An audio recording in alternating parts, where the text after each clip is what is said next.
back to my channel, Marita's Kitchen and Travel Tourist Vlog.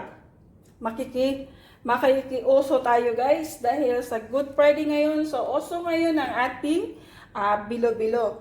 So, ang gagawin ko guys, special siya na bilo-bilo. Okay? So, ang ating mga ingredient is ang ating kamote, yung ube, yung gabi, at saka saging.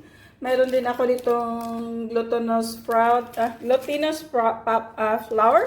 At saka yung ating sago. So, unahin natin guys yung ating sago. Meron akong pinapakulo ang tubig doon. So, kumulo na siguro yun. Ilunod natin siya. Okay? So, tara na guys. So, ayan. Malapit na kumulo yung ating tubig. Pero, hayaan mo na. Ayan na lang natin yung ating sago. So, ilagay ko ito lahat guys.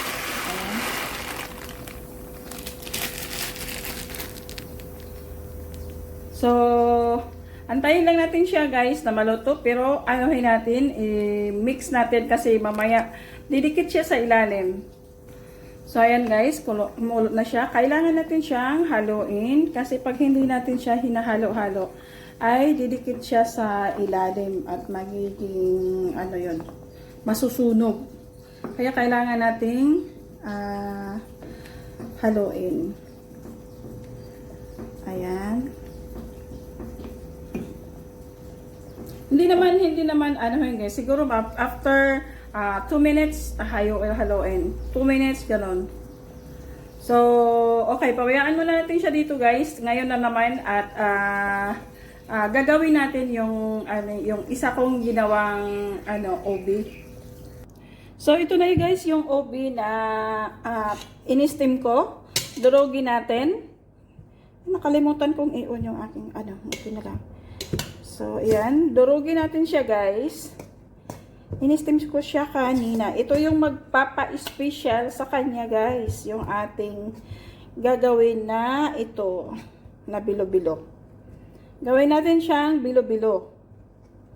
Okay? So, ngayon lagyan natin siya ng konting fresh milk. Ayan. Third lang ang agalagay natin. Okay, lagyan pa. O, tama na muna guys. 3/4 yung nilalagay ko. Tapos yung ating condensed milk. Lagyan siya natin ang condensed milk para mas lalo siyang masarap. Kaya ito ang magpapaano special sa kanya guys. Actually, kunti lang yung mga nilalagay ko. Mga ricado. Kunti lang. Kaso lang, gawa natin siya ng special. Diba? Okay. So, haluin lang natin siya.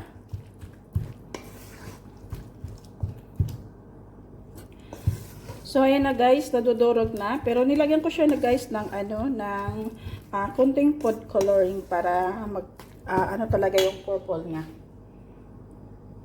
Sa paghalo ng malagkit na powder, hindi ko siya susukatin guys. So, nasa inyo kung ilan ang ilalagay nyo. So, hindi ko siya sinusukat. Yung, ang ganda. Sa paggawa ng bilo-bilo, gagawa tayo ng dalawang klaseng bilo-bilo. Pero yung loob niya, lalagyan natin siya ng palaman. So, kamayan na lang natin siya guys. Para, ayan.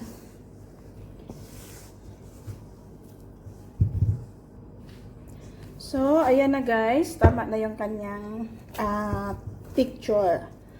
Ayan. Hindi na rin siya dumikit sa aking kamay. So, isit aside natin siya guys. Kasi mamaya, saka na natin siya gagawing ganyan guys. Oh. So, mamaya na natin anuhin. Gagawa muna ako ng isa pa guys. Puti yung gagawin natin. Okay? So, ngayon naman guys, magagawa tayo ng plain lang siya. Walang color.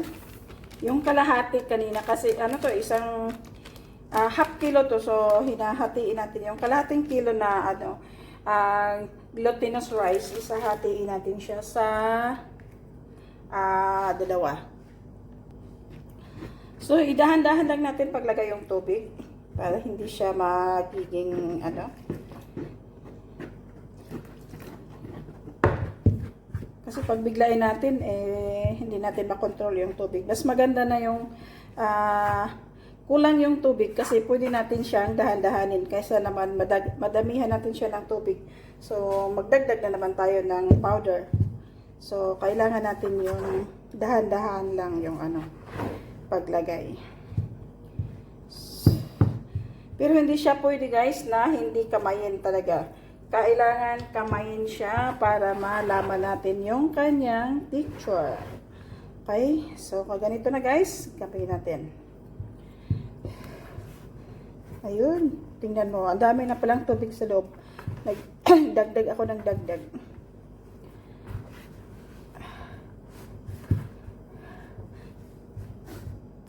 So, ayan na guys. Tama na yung niya. So, i-mold natin siya saglit at para pahingahin muna natin siya saglit ng mga siguro 1 minute. Tapos saka na natin siya i-gawing bilo-bilo. Ayun oh. Yun, tama na yung kanyang. Okay. Okay na guys. So, ngayon naman magawa tayo ng ating bilo-bilo. So, ganito lang kalaki siya guys oh.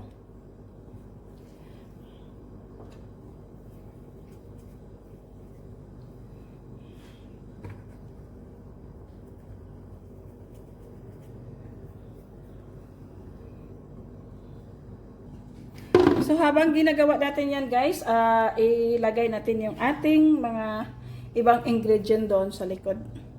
Ayan, dahil luto na yung ating sago. So, ilagay natin yung ating mga ibang ingredient. Lagay natin yung ating kamote.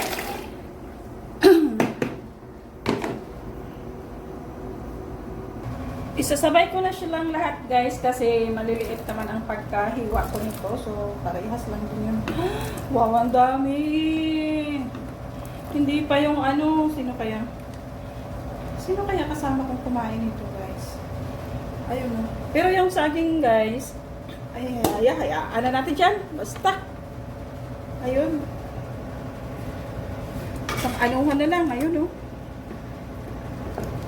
Yung kulay niya ay green. Kasi ginamit kong yung ating tapioca is may color green. Kaya green yung kulay niya. So, hayaan mo muna natin siya dyan guys. So, ito na guys yung nagawa ko sa ating white na Tapos yung ating namang isusunod ay yung ating purple, yung ating obi. Obi bilo-bilo.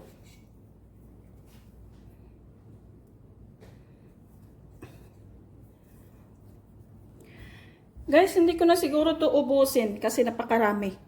Ito oh. Napakarami. Pwede ko yan gagawin bukas. Ayan, mayroon na ako dito. At saka, ayan. So, marami na sila guys. Hindi ko na siya ubusin. So, tara na guys. Samahan niyo ako sa likod. Ilagay natin.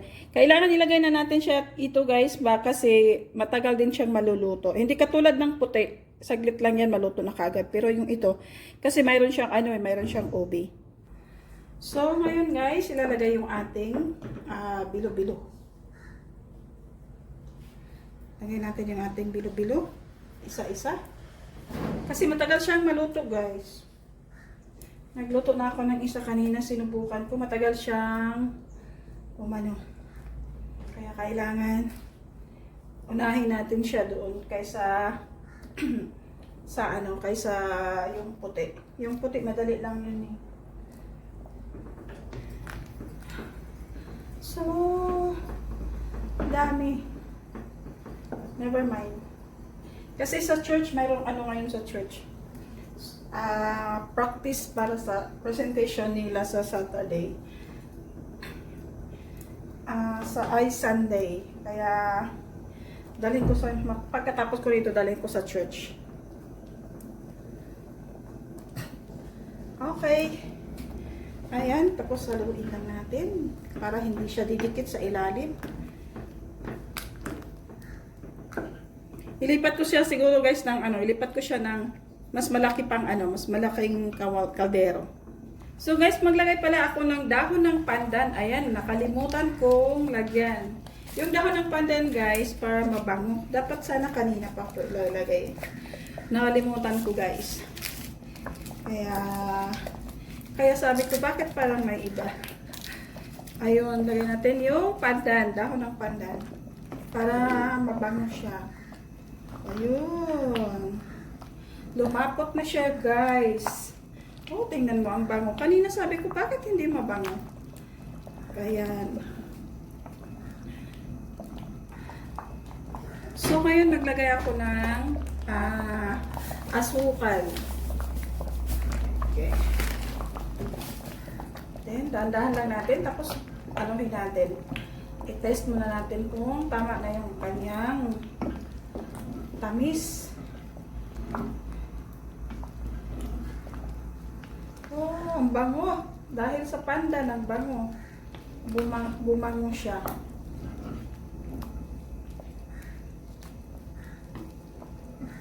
Oh, ganda ng kulay. Ayan, maluto na yung atong... Ayan, luto na rin yung ating gabi.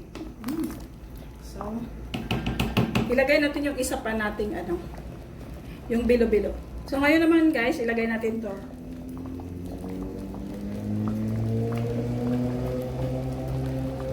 Pag naluto na yan, okay na. So, lagyan natin siya ng ating gata.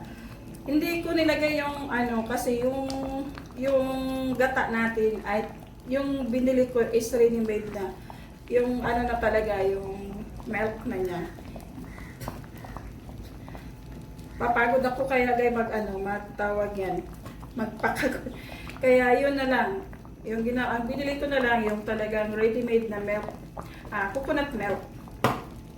Na talaga yung espiso talaga ba guys. Ayun ang inano ko.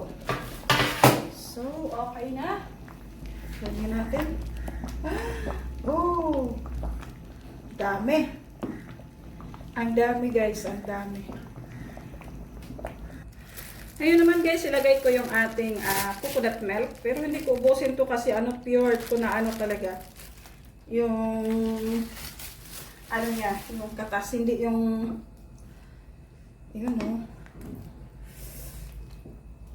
pure milk talaga siya. Wow! So nice and delicious. Look at that guys. So, ayan na guys. Luto na yung ating bilo-bilo. Yan. Luto na rin yung ating ibang mga ingredients. So, okay. Ito na guys yung ating bilo-bilo. Special bilo-bilo. Kasi yun ang ginawa kong sa ating bilo-bilo. Mayroon ako nilagay na ubi sa loob. Kaya yun. Sana magustuhan nyo ang recipe kong ito at i-like, paki-subscribe, sa hindi pa nakapag-subscribe, paki-comment, paki-share guys. Thank you for watching and God bless. See you in my next video.